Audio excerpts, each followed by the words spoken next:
सातारा जिल्ह्यात 879 ग्रामपंचायतींच्या निवडणुका जाहीर झाल्यात। त्यामुळे बदललेल्या राजकीय घडामोडींच्या पार्श्वभूमीवर होत असलेल्या या निवडणुकांकडे सर्वांचंच लक्ष लागलंय। राष्ट्रवादी आणि काँग्रेस यांचं वर्चस्व असलेल्या या जिल्ह्यात आता भाजपनेही हातपाय पसरायला सुरुवात केली आहे। त्यामुळे ग्रामपंचायत निवडणुकीत पक्षीय ताकद वापरली जाणार का याकडे सर्वांचंच लक्ष लागलंय।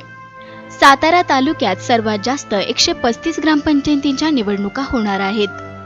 सातारा तालुक्यात पक्षीय राजकारणाला फारसं महत्त्व दिसत नसून या तालुक्यात दोन्ही राजांच्या गटांमध्ये निवडणूक रंगणार आहे अशी चिन्ह दिसतायत। पाटण तालुक्यातही 107 ग्रामपंचायतींच्या निवडणुका होणार आहेत, तर कराड तालुक्यात 103 ग्रामपंचायतींमध्ये राजकीय आखाडा रंगलेला पाहायला मिळणार आहे। खटाव तालुक्यात 90 गावांमध्ये निवडणुकीचा आखाडा रंगणार आहे। या तालुक्यात राष्ट्रवादी काँग्रेसची ताकद असून भाजपचंही वर्चस्व पणाला लागणार असल्याचं पाहायला मिळणार आहे। फलटण तालुक्यात 78, वाई तालुक्यात 76 ग्रामपंचायतींमध्ये निवडणुकीचं धुमशान होणार आहे।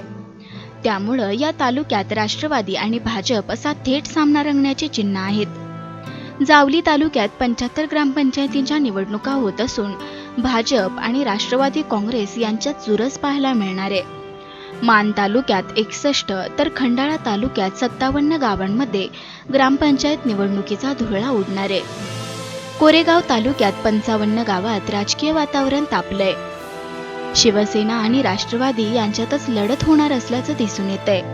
तर महाबळेश्वर तालुक्यात 42 गावांमध्ये ग्रामपंचायतींच्या निवडणुका लागलेत। या ग्रामपंचायतींच्या सार्वत्रिक निवडणुकांसाठी दिनांक 15 जानेवारीला मतदान होणार आहे, तर इच्छुकांना दिनांक 23 डिसेंबर पासून उमेदवारी अर्ज दाखल करता येणार आहेत, तर दिनांक 4 जानेवारीला दुपारी 3 वाजेपर्यंत अर्ज मागे घेता येणार आहेत। या ग्रामपंचायत निवडणुका बहुतांश ठिकाणी स्थानिक पातळीवरील आघाड्यांमध्येच लढल्या जात असल्या तरीही यावेळी मात्र स्थानिक आघाड्यांमागून पक्षीय राजकारण केलं जाण्याची चिन्ह आहेत।